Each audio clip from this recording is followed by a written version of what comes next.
Okey, bismillahirrahmanirrahim. Sekali lagi Assalamualaikum warahmatullahi wabarakatuh. Terima kasih saya ucapkan kepada saudari Dura, dan juga saya ucapkan ribuan terima kasih kepada Nuzha Travel. Nuzha Travel berminat nak buat event begini, perkongsian santai di Kuala Lumpur. Di KL banyak gig yang macam ni lah. Di Kuantan mungkin kurang. Adalah juga contohnya Coastal Cafe dia ada buat kan. Tapi mungkin di Kuantan tak banyak event bedah buku, diskusi santai. Jadi Nuzha kata this is the things yang Nuzha minat untuk buat, a part of their CSR lah, especially talking about the themes of mental health dan sebagainya yang related dengan, saya rasa, niche Nuzha Travel lah, travel kan. Okay, so insyaAllah sesi hari ini kita akan ada 45 minutes saya bedah buku. Dan bukunya di depan ni, saya rasa tuan-puan pun mungkin dah lihat dalam poster tu. Depan ni ada dua version of the books. Yang pertama tu yang saya punya, yang ni mungkin Nuzha yang beli, yang kecil sikit tu.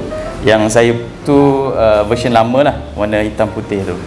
Okay, a bit of a disclaimer. Saya bukan medical doctor. Saya bersyarah, background saya PhD in Biomedical Science. Tapi topik begini adalah perkara yang minat saya lah, berkenaan dengan personal development, self-growth. These are among the books that I really enjoy reading semenjak saya student mahasiswa sehingga ke hari ini. Saya masih berminat lah dengan buku-buku yang begini. Tapi kita akan menyentuh sedikit berkenaan dengan mental health. Tapi di sini ada, alhamdulillah, saya rasa anda semua bertuah, kita ada psychologist, ada 2 orang. Kemudian kita ada GP pun kita ada, Dr. Muhamad, dia mesti daripada klinik dia klinik bos Kota Sas lah.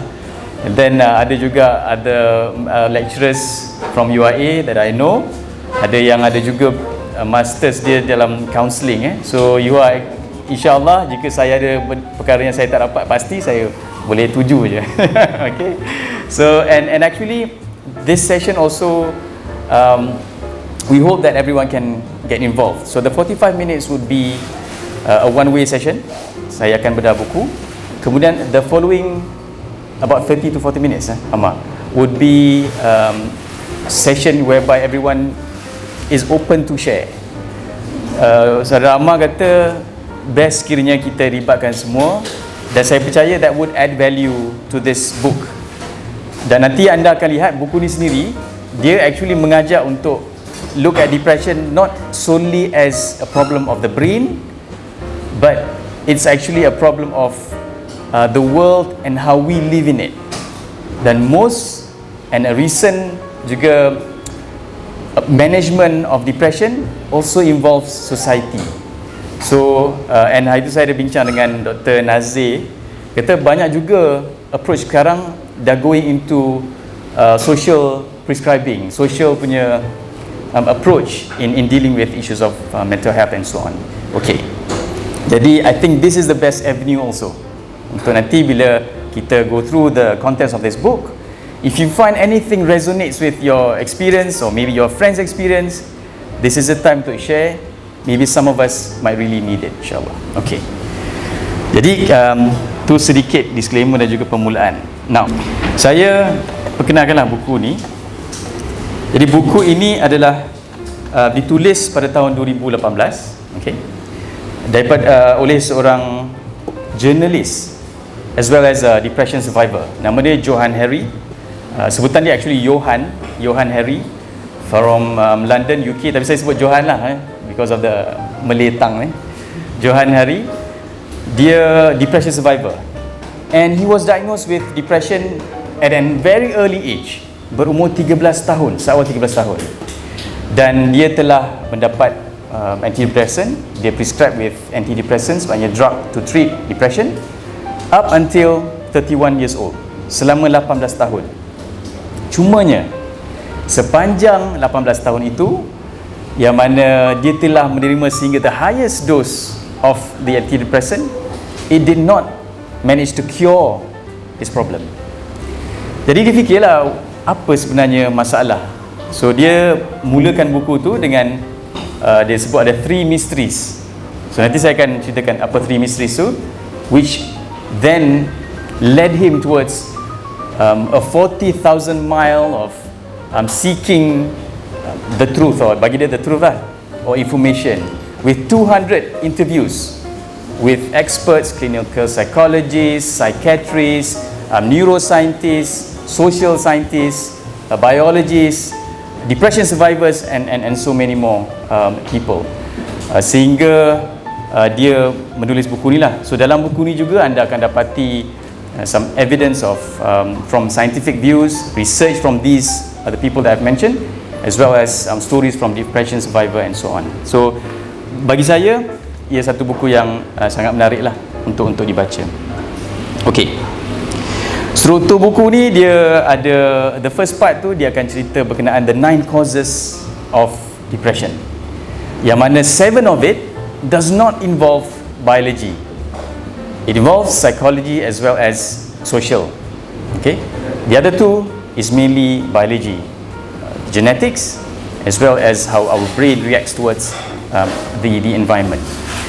Dan kemudian dia akhiri juga dengan some of the strategies for reconnection, bagi dia a solution yang quite simple but sometimes we often overlook.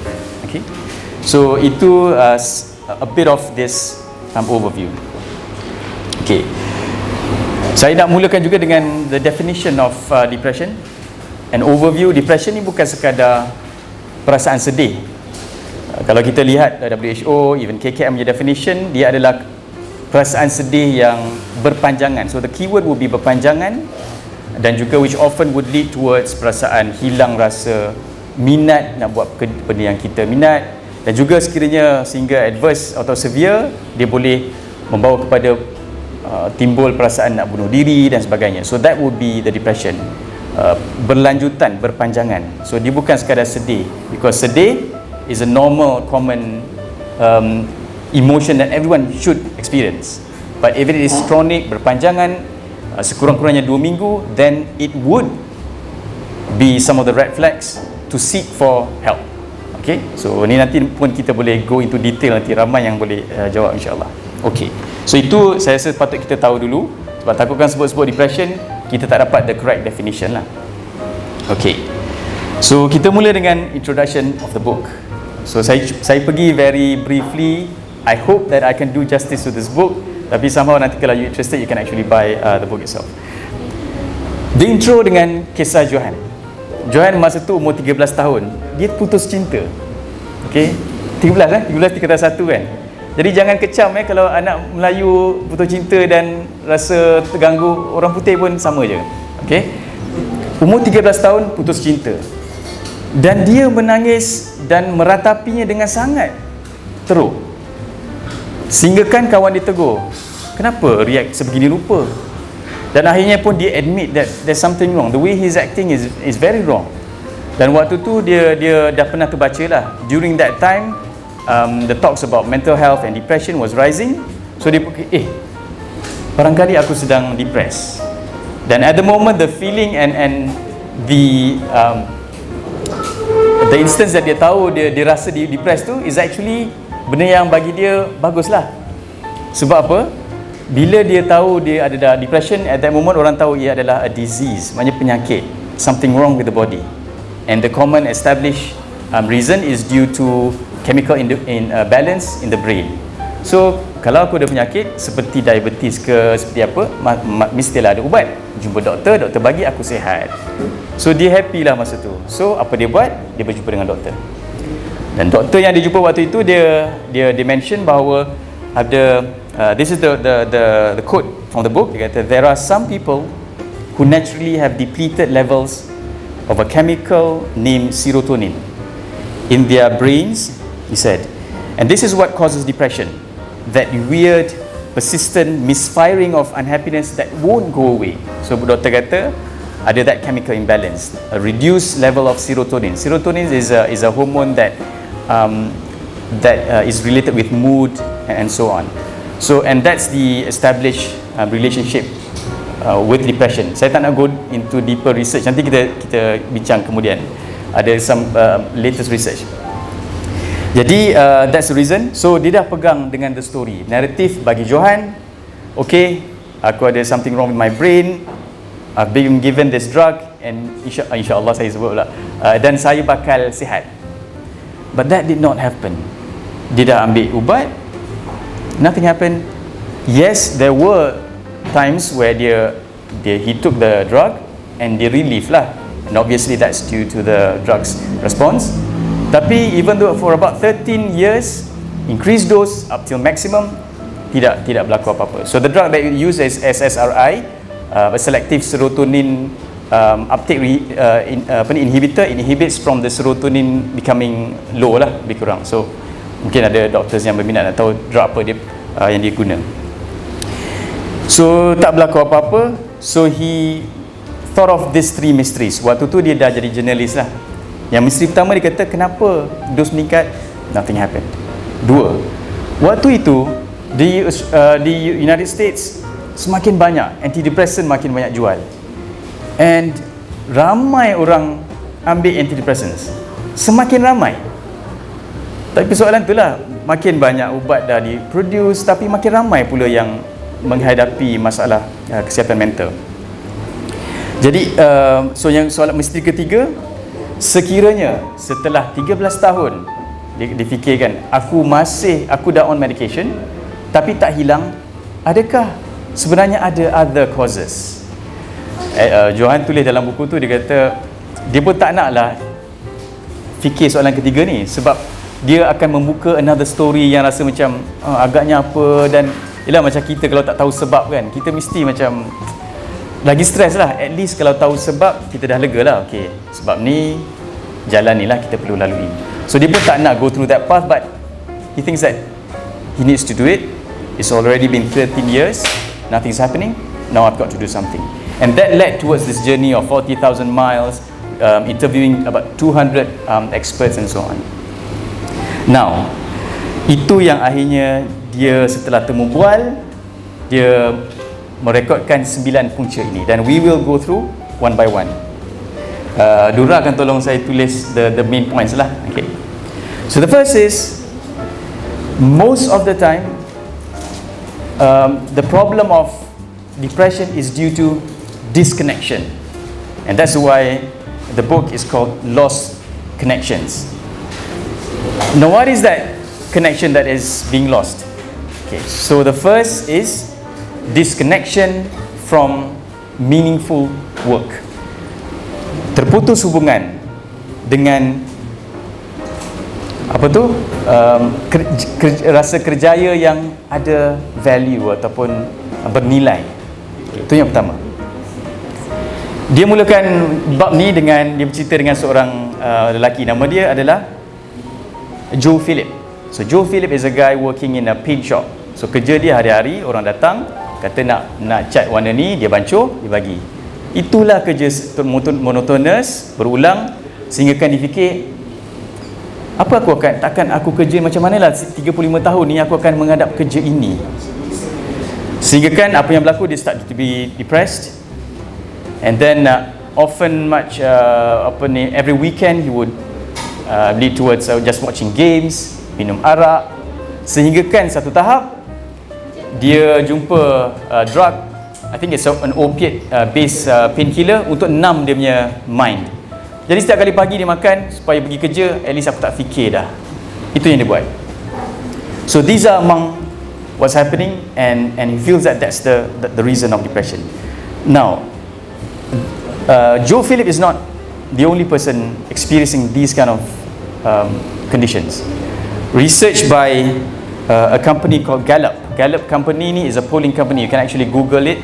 Dia memang buat poll ataupun survey. In 2011 to 2012, millions of workers are the respondents, involving 142 countries. Apa mereka dapati daripada 142 negara ni, jutaan pekerja, 30% of workers are not feeling engaged with their jobs.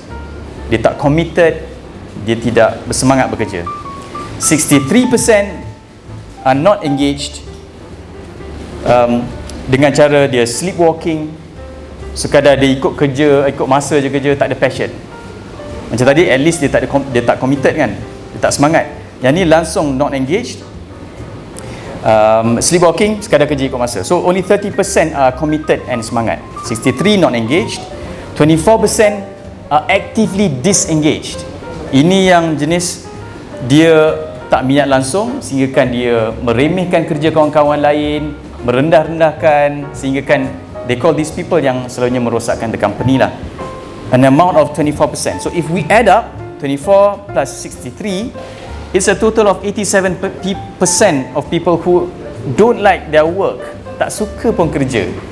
Only an amount of 13% are really engaged. Jadi this is actually happening throughout these people from this survey. So ramai orang yang hilang meaning to their work. They are not engaged with their work. And this actually correlates with an increasing trend of maybe not depression, but keadaan mental health yang tidak baik.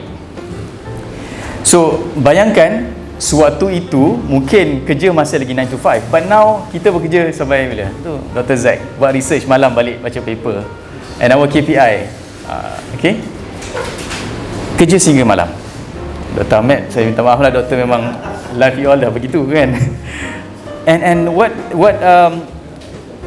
psychologists had coined this term as derealization, a feeling of bila kita buat something tu kita rasa fake, and these are among the symptoms of depression also. Dia rasa dia buat satu perkara tu terasa macam fake, buat satu perkara tu, and this also correlates with feelings of tak puas, kerja tadi tak ada kaitan dan tidak semangat. Now there's a research by a psychiatrist from Australia, Michael Mormon. Dia buat research in Britain involving 18,000 British civil servants, pekerja government lah. Dan pekerja government ni sama macam kita juga, mungkin kita pun template yang sama, dia ada grade. Saya rasa swasta tak ada grade kan. So kerja government dia ada grade dia. So the higher the grade, dia selalunya boss lah, and the lower the grade, different kind of work or job scope. Apa dia buat ialah dia tengok depression between, is there any relation or correlation between the grades with depression. Agak-agak siapa depression lagi tinggi, grade tinggi atau grade rendah? Grade tinggi So grade rendah ke tinggi? Kedua-dua? Okay, jawapan dia unexpectedly, the hypothesis is similar to what you all mentioned. Kita fikir oh tinggi lah, but what that research showed is that those people who were in the lower grades were actually more predisposed towards depression, kerana kerja mereka kurang authority, kurang control over their work, and sometimes kerja dia buat kerja arahan, bos arah, buat kadang-kadang tak tahu pun kerja tu macam mana. Tetapi bos-bos besar, most of the time they are less depressed because they actually have control. They have a sense of aku yang punya idea ni, aku yang menyebabkan projek ni berjaya. Dah malah orang pun selalu puji siapa? Dekan, tak ada apa-apa feeling dengan dekan. Dekan ni padahal kita yang buat kerja kan. Tak, no issue with my dekan. So tapi maksud kita selalu bos yang dapat nama dan dipuji. Now but yang kerja di bawah kadang buat-buat tak dapat pujian. Malah another research also show that there's a discrepancy between effort as well as reward. Another research dia kata despair often happens when there is a lack of balance between efforts and rewards. Buat kerja tak dilayan. Yang ni research ni dia buat dengan responden dia adalah pekerja di pejabat pucukaian. So kerja dia terima file, letak dalam tray in, lepas tu dia siap letak tray out. So mereka ni stres hingga rasa nak cuti pun tak nak. Sebab bila cuti maknanya tray akan penuh, balik kerja stres balik. Dia kata tak ada siapa pun tahu, kalau buat kerja banyak pun tak ada orang puji, kalau ni pun dimarahi, itu saja. So they are depressed, and this is what they saw. So Dr. Michael Mormon mentioned disempowerment, hilang kuasa, is at the heart of poor health, which includes physical, mental. So perasaan hilang control over a work is one of the factors of this. So itu yang disebut oleh Dr. Michael. Okay, so selesai first disconnection from meaningful work. hilang perasaan meaning in work, and this can lead towards depression. Now, the second, disconnection from other people. Okay, this is very much interesting, and this is what we are doing lah. Kita trying to connect with each other. Ada seorang neuroscientist nama dia Dr. John Cacioppo. So dia uji bagaimana our brains react, even our body reacts towards the surrounding. So one of the research that he did was to see whether those people who are less connected with people, so kita boleh categorize as lonely lah, okay, ada tak any indicators? So these people, dia buat stress test kepada golongan yang lonely. So what happened is, orang yang lonely ni, it is often seen that dia punya cortisol level meningkat. Cortisol is a hormone that is being released when a person is stressed. Okay, so bila kita stressful, cortisol is increased. Now they saw that correlation. So bila orang tu lonely, lebih tinggi. So you are more predisposed to stress if you are lonely. And then another study from Professor Sheldon Cohen, dia study physical exposure amongst people who are lonely. So apa dia lihat, mereka yang lonely compared to people who are more connected, ada ramai kawan, mereka exposed to flu virus. This is a ethically accepted project lah, dah go through ethical approval lah. So dia exposed to virus sesama, and what this professor found out is that those people who are lonely, they are more predisposed towards getting or infected by the virus. People who have friends, dia lebih stronger. In a very more general terms, orang yang ramai kawan, happy, susah untuk dijangkiti berbanding orang yang lonely. So dia kata those isolated people have 3 times the risk of getting infected by the virus during that particular experiment. Okay, itu dia buat. Another research, Dr. John, dia kaji sama ada does loneliness cause depression. Okay, so dia gather 135 people who are lonely. Dia bahagikan kepada 2 kumpulan. So semua ni lonely, kumpulan 1 lonely, kumpulan 2 pun lonely, a total of 135. Now, the eksperimen tu berbeza. Kumpulan A, dia gunakan method of hypnosis. So hypnosis ni dia try to manipulate the subconscious untuk think certain things yang oleh that researcher lah. Kumpulan A yang lonely tadi, dia hypnotize untuk dia memikirkan balik suasana atau keadaan waktu dia lonely. Okay. Kumpulan B yang juga orang lonely, dia hypnotize untuk subconsciously bring them to instances where they are connected. So experience yang dia tengah connected. Setelah go through the process hypnosis tadi, semua kena buat interview and questionnaire, jawab depression test. And what he found out is that those people who were lonely both but were being hypnotized with experience of connection were less depressed compared to those people who were being remembered of the instance where they were lonely. So it shows that there is a link between loneliness and depression, because dia dah buat flow tu tadi lah, loneliness and depression. So daripada sini we can see that memang ada this kind of connection. Now the question would be, kenapa begini? Why do people need to be connected? That's the question. Jadi from an evolutionary perspective, we're not talking about saya tak terimalah the evidence of evolution interspecies, but we are talking about the development of intraspecies lah. Maksudnya daripada manusia as a hunter-gatherer sehinggalah sekarang lah. Apa ciri-ciri kehidupan satu manusia? They live in tribes, dalam kumpulan, a very close-knit community. Now, what are the surrounding of our human predators kan? Harimau, apa lagi? Ular, which are stronger than us, they are bigger than us, they are faster than us. Kita ni apa? Tak ada apa, inilah human kan? We are not strong, but our strength is within the bond, the tribe. There were never ever human who left the tribes, and people work together up until now. Cuma in the recent years, beberapa ratus tahun sebelum ni, we have started to abandon our tribes. Manusia sudah mula meninggalkan dia punya tribe, dan sehingga menyebabkan this increase in depression. So, and this led towards all of these cases. Jadi apa yang mereka buat, dia kaji berkenaan dengan an Amish community. Okay, so there's bukan Amish community. Amish community is another chapter. Apa Dr. John nak cuba kenal pasti, dia nak try to answer this hypothesis. Adakah betul orang-orang yang memang hidup very close connection, mereka lebih lesser predisposed to depression? So they have to search for a very close community. Yang ada, contohnya kalau di US, ada tu lah Amish. Pernah dengar ke orang Amish? Amish ni dia pakaian macam very old school.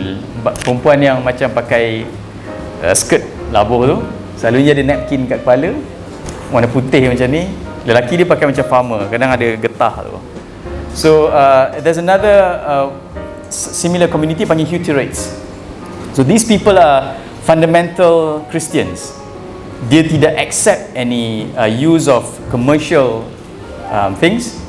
Mereka hidup dengan, dia tak ada kereta, komputer, teknologi, memang dia jauhkan, very close. Dan apa yang Professor John, Dr. John ni dia buat, dia lihatlah, dia uji indicators of loneliness. So among the biomarkers of indicator loneliness is by looking at micro awakenings. When we sleep, there are certain times that we awaken, dia terkejut. So this has correlation with loneliness aspect.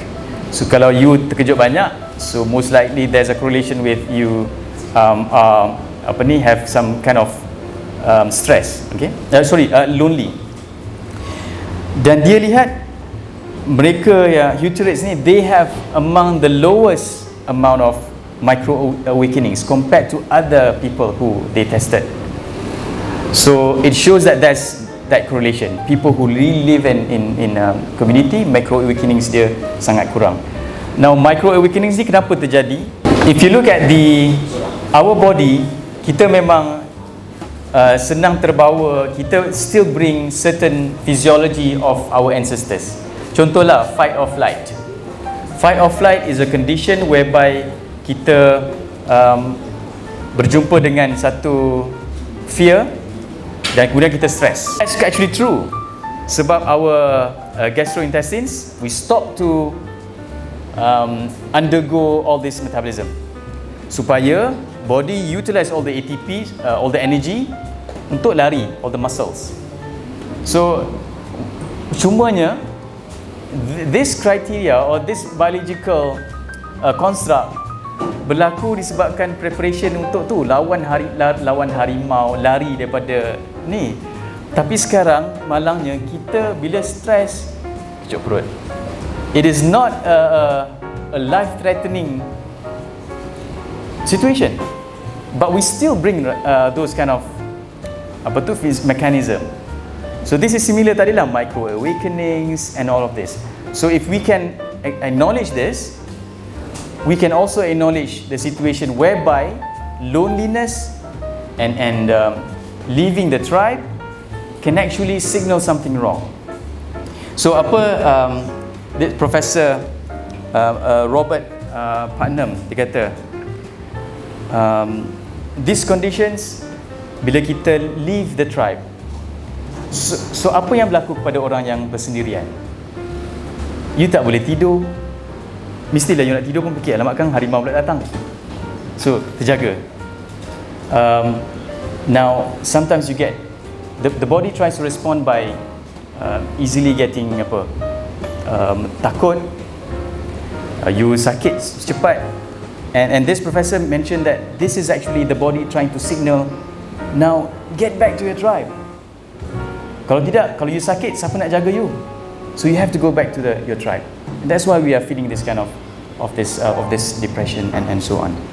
And Dr. John ada buat brain scan of people who are lonely, and what he detected was that for those people who are lonely, they are able to detect threats 150 milliseconds.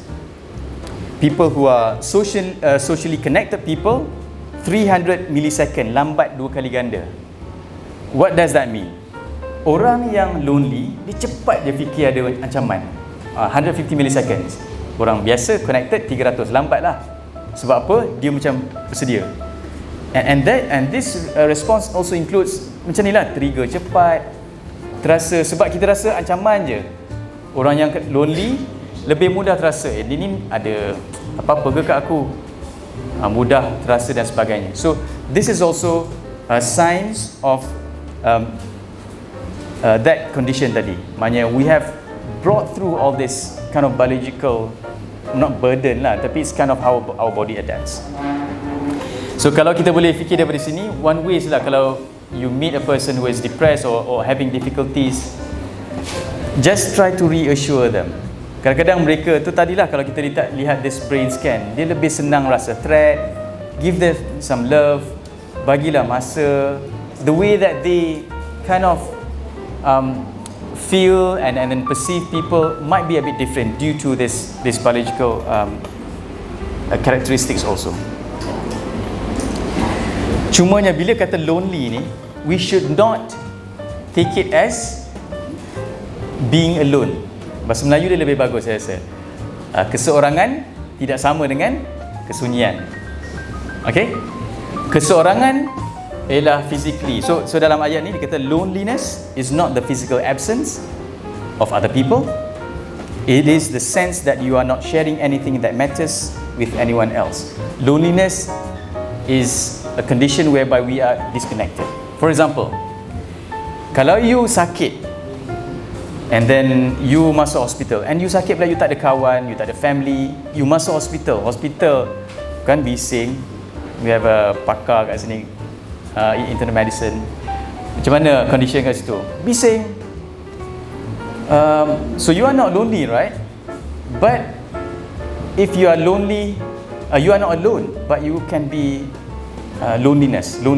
So it's two different things. Ataupun kita pergi travel to a new place, kita pergi ke bandar yang baru, tak kenal orang, kita lagi ramai di bandar tu, bandar besar, let's say you go to London, Tokyo, tapi you feel takut tak ada orang, loneliness. So that's two different things. So loneliness is that. And so to be free from loneliness, kena ada that sense of sharing, kena ada that mutual aid and protection, kena cerita, kena berkawan dan sebagainya. So this is the end of the chapter 2, disconnection from other people. So we need to be connected to people. So number 3, masa pun tak ni, saya cuba lagi laju. Number 3 is about disconnection from meaningful values.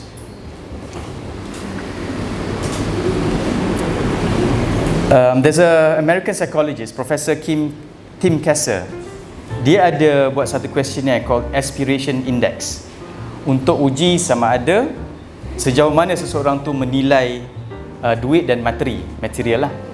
So from this, and then dari sini dia boleh tengok lah, soalan dia contohnya macam how do you perceive money, do you feel happy dan sebagainya.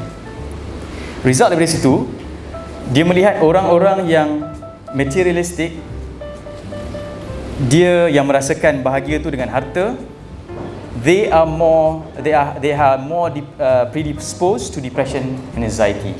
So people who score higher by choosing all this happiness in things, dia lebih more predisposed towards depression. So dekat sini dia cerita tentang tu lah. Saya kena laju lah, takut panjang pula satu ni. Dia bercerita tentang two different motives. So people act upon things by following two different motives. There's an intrinsic motive and there's an extrinsic motive. So intrinsic motive ialah motivasi kita bila buat something that we just do it because we feel happy. Extrinsic motive is when we do something because we enjoy or we want to have what is received from that particular activity. For example, you main piano. An extrinsic motive is when you play the piano and then you have fun, you rasa seronok. Extrinsic motive is when you play the piano to get money from it. You dapat fame, you dapat duit. So that's an extrinsic motive. Apa yang dia lihat ialah orang yang menjalani ataupun they are motivated by these intrinsic values are more predisposed towards depression. So lagi dia punya formula dia lah, lagi materialistic and extrinsic seseorang itu dia lagi mudah depressed dan lagi anxiety. Now these extrinsic motives, there's a lot of the time they are due to, dia panggil sini junk values. Contohnya duit, harta, kereta, pangkat, apa lagi, nama dan sebagainya. These are junk values which are opposite of the natural needs of a human being. If you go back to humankind, asalnya kita nak connection, we want to live with a family, nak bring up a family together, nak being happy. That's actually the what people are motivated naturally. So they call it, dia kata junk food is distorting our bodies, junk values are distorting our minds. And then he mentioned materialism is the KFC of the souls. Tak pasal KFC McD pun boleh lah. Selamat tak buat kat KFC kalau tak dah kena tendang keluar. So cuma persoalan yang timbul ialah sejak bila manusia mengejar materialism? That's the question. Now bila masa orang kejar, dan kenapa mengejar materialistic motif ni merosakkan? That's the two question. Yang pertama ialah menjawab soalan kenapa dia rosak tu. Satu ialah kerana dia merosakkan hubungan. These junk values, dia destroy this genuine connection with people. So for example, let's say you are connected with the people tu sebab dia ni banyak duit. Kalau aku kawan dengan dia ni, aku boleh dapat projek, contoh. Atau kalau bercinta, suka seorang tu just kerana paras rupa, dia cantik ke, dia pandai. Tapi kalau dia tiba-tiba dia accident, dia jadi tua, hilang. Sebab just superficial kan. So orang tu tadi yang kaya, dia dah jadi miskin, dia dah tak jadi ada certain position, kita putus hubungan. And this is one of the things. Another reason is dia kata extrinsic motives, dia jarang untuk bring us into a condition, they call it flow state. So a flow state is a situation where we are immersive in doing certain things. Contohnya main bola, menyanyi ke, doing anything yang kita just enjoy just for the sake of it. Kalau you reading, you baca buku, memang after 5 minutes dia akan sampai sehingga flow state kan. Waktu tu yang macam dah memang enjoy habis lah. So that's called the flow state. And they mention most of the time if you're doing something that extrinsic, you lesser chances of feeling this kind of experience.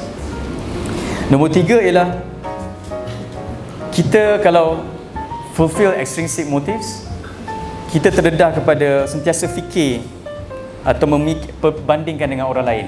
Contohnya, katalah kalau pakaian menjadi our self-worth, kalau kereta menjadi our self-worth, nilai gaji, pekerjaan, maka kita akan banding dengan orang A.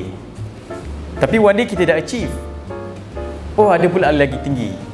So there will be no end towards this. Matlamat lah, akan ada je orang yang lebih kaya, dia takkan ke mana kalau kita motivated with that. So that's why ada orang dah banyak duit still depressed, sebab dia mengejar these junk values. While you are saying junk values, it's similar to junk food. Nampak makanan sedap and we eat it and we taste it and it is food, we think it's food, but is it not nutrition? It doesn't give that much of nutrition. We have a dietitian here, Brother Syafiq, so tak bagi kan, tapi kita makan, kita enjoy, but that's actually junk. Materialism hanya menyebabkan kita terperangkap dalam satu dunia yang kita takkan dapat kawal, and that's one of the bahayanya. So itulah tadi persoalan, dekat mana yang berlakunya bila orang mula kejar ni. So dalam buku ni dia kupas tentang the times where advertisement is in the rise. Kita, the community, the system is creating a society that adopts this young value. For example, apa yang kita tengok kat TV? Iklan. Oh, kalau orang yang happy ialah orang yang ada kereta besar, orang yang bergaya, orang yang ni adalah orang yang berjaya. Kalau tengok ialah kalau baca tengok US family begini, US family nak kaya nak bahaya macam ni. How to prove this is one of the studies by a Canadian social scientist. Dia buat eksperimen. This is a very interesting one.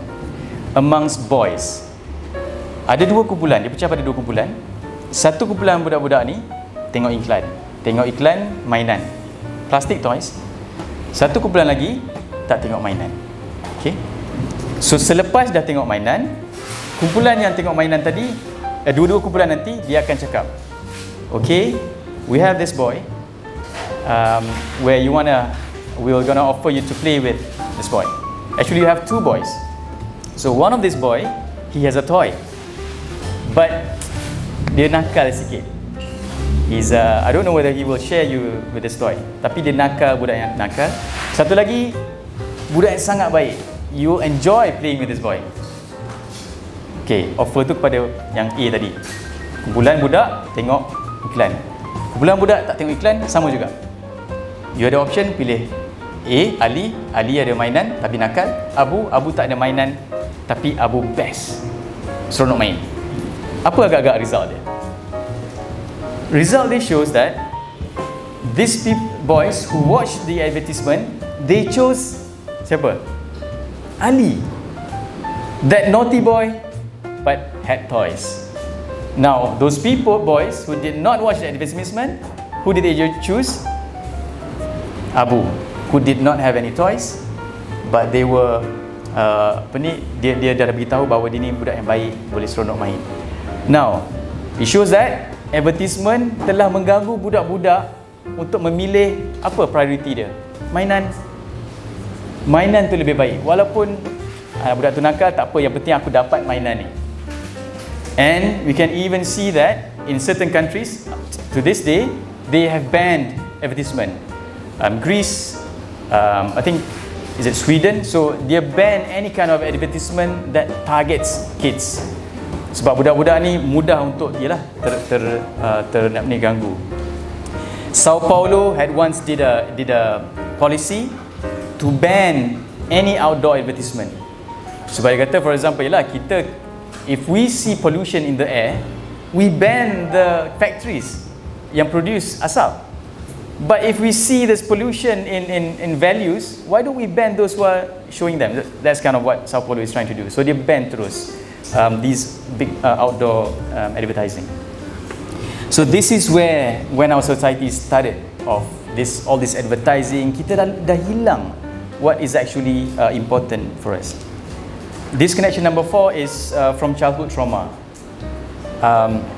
Yang ni saya go through very briefly saja. From this study, dia ada tengok, from this chapter dia bercakap berkenaan dengan how dia ada study, this doctor dia buat weight management inilah program. So ramai mereka yang berjaya dan turun berat badan, tetapi ada beberapa yang tiba-tiba dia naik balik berat badan. So dia pun berjumpa, tanya apa yang terjadi, kenapa you naik berat badan. So they found out that this lady, nama dia Susan, dia kata waktu dia semakin kurus, dia approached by a guy. Until one time, this guy dia ajak untuk bersama lah, dan Susan takut dan dia larikan diri. Dan kebetulan pun lelaki tu adalah suami orang, so dia marah lah. Dia larikan diri, dia start to eat again. So dia ceritalah dengan her doctor, dan doktor dia gali lagi, anything that happened during your childhood. Dia kata masa dia kecil dia pernah di sexually abused by her grandfather. Jadi kenapa dia gemuk? Ialah disebabkan it is a way she feels protected. Bila dia badan gemuk, orang tak, lelaki tak interested. So dulu ayah dia, sebab dia kurus lah interested. Throughout the years dia tak pernah diganggu. Sekali lagi bila lelaki tu nak tu, dan dia rasa terganggu. So that is a way of being protected. Another patient of this doctor, sama juga, dia adalah a guard dalam prison, women's prison. Badan dia besar. Bila dia turunkan berat badan, follow regime doktor ni, dia semakin kurus, dia rasa expose. Dia dah tak jadi rasa, yelah kat situ ramai inmates kan, dia rasa terganggu dan sebagainya. So they become again. So nak cerita kat sini, conclusion, saya tak boleh nak go through detail kat sini. Sometimes there are certain things in our childhood yang kita perlu lalui semula, kaji, perlu cerita lah. If let's say you have any kind of mental health issues, when you seek help, these are the things also you need to cerita. It has something to do with either depression or other things. And what he found out, tadi sebenarnya kisah pasal obesity ni lain cerita sebenarnya. Doktor tu dia nak buat kajian tentang obesity, but eventually dia kaji about 50% of people who are obese, they are also depressed. So itulah nak ceritanya, and then ada berkaitan juga dengan childhood trauma. Okay, so saya nak akhiri yang part ni tadi dengan it's time to stop asking what's wrong with people, but we should start asking what happened to people. What happened to you? Okay. Okay, nombor 5. This disconnection from status and respect. Dekat sini dia bercerita tentang first dia start dengan kajian seorang penyelidik. He's a biologist. Dia lihat tingkah laku baboons. Baboon is a type of ni lah, macam monyet kan. So baboons ni, among the uniqueness of them is that they live in a very structured hierarchy. So the alpha male on the top structure can actually do anything. Dia boleh tukar-tukar pasangan, dia boleh ambil mana-mana female baboon. The number 2 can do also the same, but boleh privilege over number 3 and so on. Now what this Dr. Robert found is that those who are in the lower hierarchy has the highest level of cortisol. Cortisol is the stress hormone that we mentioned earlier. And those who are in the highest ranking, cortisol level dia tinggi waktu tu dia tercabar saja. So kat sini dia ada cerita tentang watak-watak baboons tu. Satu tu nama Solomon. Solomon is the alpha male waktu tu. Seorang lagi nama Job. Job ni yang paling rendah. Ada satu lagi watak nama dia Uriah. So Job ni paling rendah ranking. And from the observation is that yang Job ni memang keadaan dia ialah dia selalu tunduk, dia isolated, dia rasa takut, and all of these conditions are the ones that commonly is seen among people who are depressed. And the term that they coin is submission response. They submit towards the people in the higher ranking lah. And what they are trying to say and signal to these higher ranking baboons is that, okay, aku gagal, aku kalah, aku bukan threat kau. Jangan kacau aku. Aku isolate ni sebab janganlah kacau. Aku dah kalah pun. Aku takkan ganggu, aku takkan ambil apa-apa daripada kau. So they are trying to feel safe. So dia hilang selera makan dan sebagainya. So this psychologist Paul Gilbert kata, untuk manusia, depression juga ialah umpama submission response. Cumanya siapa yang hierarki tinggi ni? Hierarki tinggi ni ialah tadilah values the society.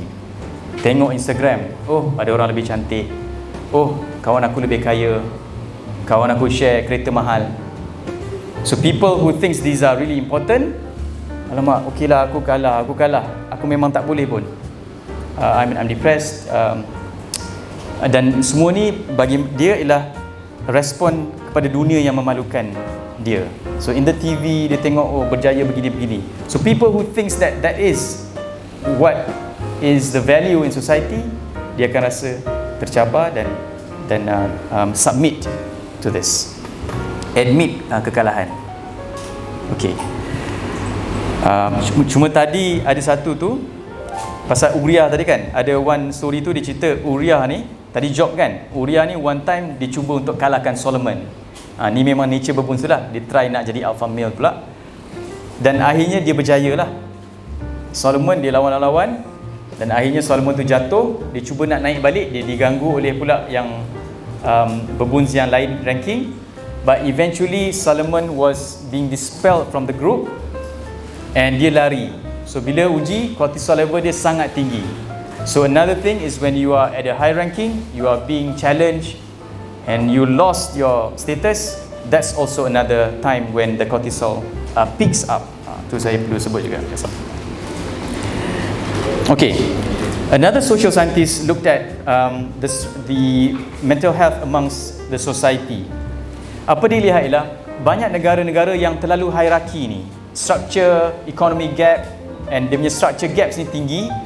There's a lot of cases of depression. So di tempat-tempat yang masyarakat kurang gap, dia lebih kurang depression. So kalau kita nak fikir solusi lah, kurangkan this kind of hierarchy, kurangkan orang fikir bahawa you lebih tinggi, you lebih superior dan sebagainya. So this can actually create a more balance. Saya rasa banyak negara sekarang pun, tempat-tempat kerja yang cuba ke arah itulah. Okay. So settle part tu. Nombor 6, disconnection from the natural world. Disconnection from the natural world, nature.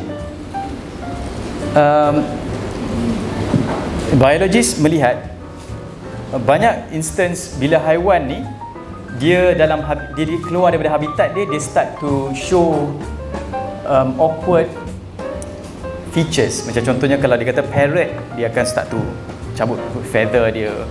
Ada macam gajah, dia kisar gading dia, they grind dia punya tusks. Kuda tu yang hayang. Even in zoos, in captives, it's really hard to get them to bersenyawa kan, untuk dapatkan dia nak lahirkan anak, because they are not in their habitats. Kajian mendapati bila lihat depression kan, in areas of rural areas, lesser depression. Tempat yang banyak lagi hijau, masih ada lagi our natural habitat, kurang depression. But in areas bandar, banyak depression. Kemudian dia ada satu lagi kajian, dia lihat kalau kat bandar lah, bandar tempat yang masih ada green, yang orang boleh pergi lagi, tempat-tempatnya hijau, kurang depression compared towards those yang langsung dah tak ada lagi. So apa yang berlaku kat sini? So there's a term called biophilia. Manusia ada sense of rasa fitrah terhadap these landscapes. Orang minat tengok suasana, macam kita lah pergi, kalau tengok sekarang healing kan, healing pergi pantai. Apa yang berlaku tu kan, bila pergi ke masuk hutan, we tend to become cured kan, kita heal.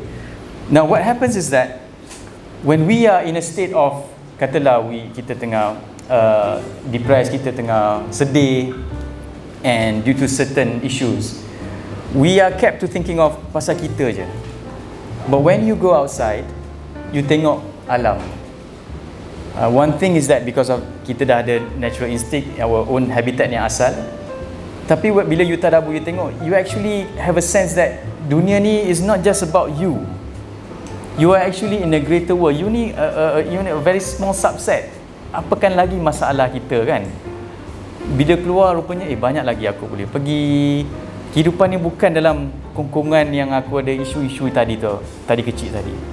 So kita boleh pergi keluar dan merasai bahawa dunia ni lebih luas dan menjumpai bahawa it's not just about us.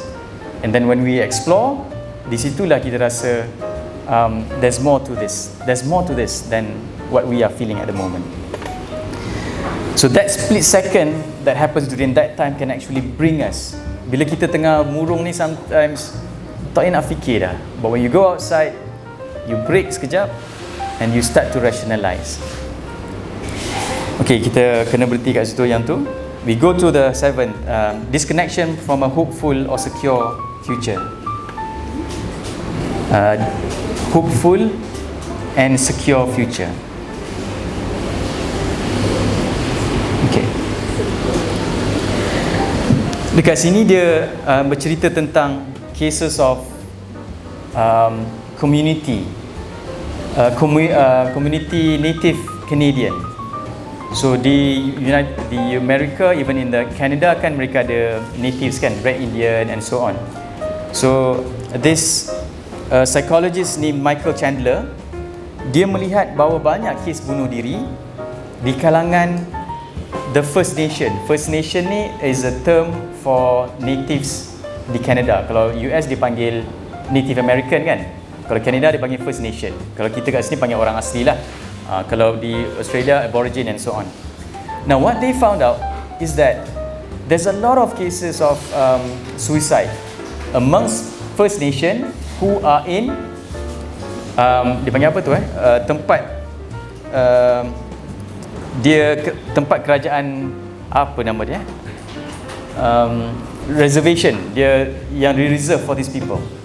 So somehow dekat tempat kampung-kampung yang diorang jaga ni, memang banyak lah. Kalau di US memang native tu dia dah letak, ini kampungan you all, di situ kerajaan yang jaga every single thing, but which is totally opposite of their lifestyle. Kan lifestyle dia, every single thing is with the nature, ada peperangan dia dan sebagainya lah. So bila dia dijaga, segala kehidupan dia dikawal oleh government ni, dia hilang a sense of future. Malah bila bercerita dengan ada seorang ketua chief ni, bila dia kata boleh tak ceritakan tentang pengalaman hidup, selalunya semua cerita dia sehingga mereka ditangkap, dimasukkan ke reserves. Seolah macam habis banyak tahun yang dah berada kat sini, bukan kisah hidup. Dia seolah-olah tidak ada lagi hidup bila they have lost the future which is connected to their roots. Now, when we perceive that we don't have any future, that's when people start to feel very depressed. Macam tadilah, the First Nation tadi, bagi mereka kehidupan ni, mereka sepatutnya hidup dalam situasi begitu, tetapi dah tak ada lagi future for them sebab tinggal kat reserve ni. No future, they have become depressed, bunuh diri je lah, tak ada apa-apa lagi untuk mereka. So if we have that kind of situation, we might be predisposed towards depression. So ada satu quote yang bagus kat sini. When you have a stable picture of yourself in the future, it gives you a perspective. And on bad days, you are able to say, I'm having a shitty day, but not having a shitty life. Aku sedang hanya rasa hari yang teruk, bukan kehidupan yang teruk. Sebab kita tahu bahawa future aku ada. Okay, so last 8 dengan 9 ni is actually the same thing. Saya ambil sikit dalam 10 minutes untuk wrap up, untuk last ni dengan wrap up very briefly. So nombor 8 dengan 9 ni is quite the same as the real roles of genes and brain changes. So in our body, it shows that about 37% of role of genetics. For example, among the genes that have been identified to have a role in depression is a 5-HTT gene, which is also a gene responsible to, I think it's a transporter gene for serotonin. So gene tu ada correlation. It's not a cause and effect, dia ada correlation. Cumanya it doesn't mean that if you have that gene, and it's a polymorphism, dia bukan semua orang ada gene ni, tapi sequence tu kadang-kadang berbeza. If you have that sequence, you are more predisposed, which means you senang triggered to get depression. Contoh, ada orang makan banyak, kalau dia ada certain set of genes, dia lebih mudah untuk increase body. Ada orang makan banyak sama je dengan kawan sebelah tu, tapi tak naik. Selalu saya dituduh begitu. Saya makan banyak tapi tak naik. Barangkali saya punya genes. Ada certain people not like that. Dia makan banyak pun dia lebih cepat. So it shows that your gene actually, if it's being activated, your input is maybe the same, tapi you are more prone towards getting that. So people who has this kind of polymorphism, they're more predisposed. Okay, that is 37%. So if you want to gauge 90%, kalau nak tahu 37% tu banyak mana, ialah umpama begini. 90% ialah genetics to determine height. Kalau 90% gene begini, you tinggi rendah. 0% ialah situasi yang mana untuk boleh bercakap bahasa Inggeris. Genetic doesn't do that. That's zero. Genes doesn't have any kind of influence on being able to bercakap bahasa lain. 90% is height, tall.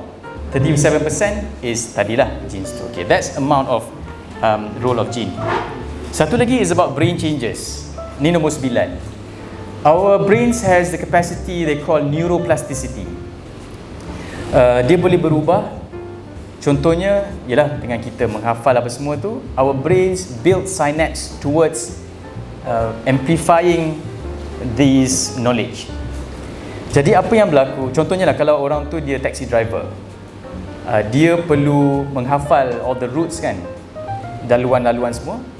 So their brain, all the synapse towards spatial recognition, rekognisi inilah ruang dan sebagainya, dia akan lagi kuat. Di jalan je dia mudah ingat. So, and if you put a person inside, say a very totally dark room, sepanjang berapa lama, there's a possibility that the synapses towards perceive of light and so on might change also. So in the case of say depression, let's say a person has not endured, dia dah go through asyik sedih je hidup dia. Now there might be possibilities that the synapse that actually links to experience of happiness kurang laluan itu. Jadi kadang-kadang dia lambat sikit untuk kembali happy lah sebab dah lama. So it means that you can actually change back through cognitive behavioral therapy. You can actually nanti talk to psychologists and psychiatrists.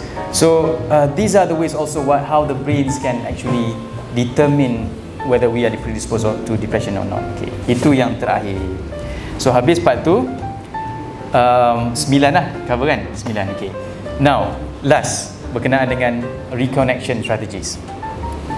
Dekat sini ada 7, tapi saya just go pick up, ambil summary saja. Ada 2 benda yang saya nak ambil kat sini yang saya rasa sangat yang boleh kita ambil lah. Yang pertama ialah ada satu time ni there's this psychiatrist named Dr. Derek Summerfield.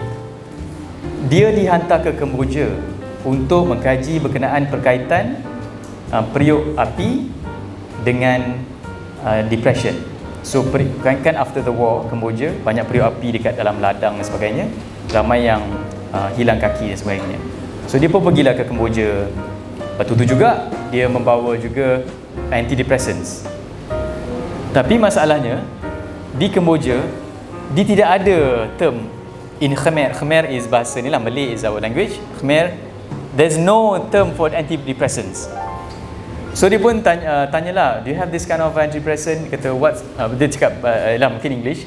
Dia pun tak tahu antidepressant. So Dr. Derek had to translate. Dia kata antidepressant, so depression itself is a situation of prolonged grievance or despair.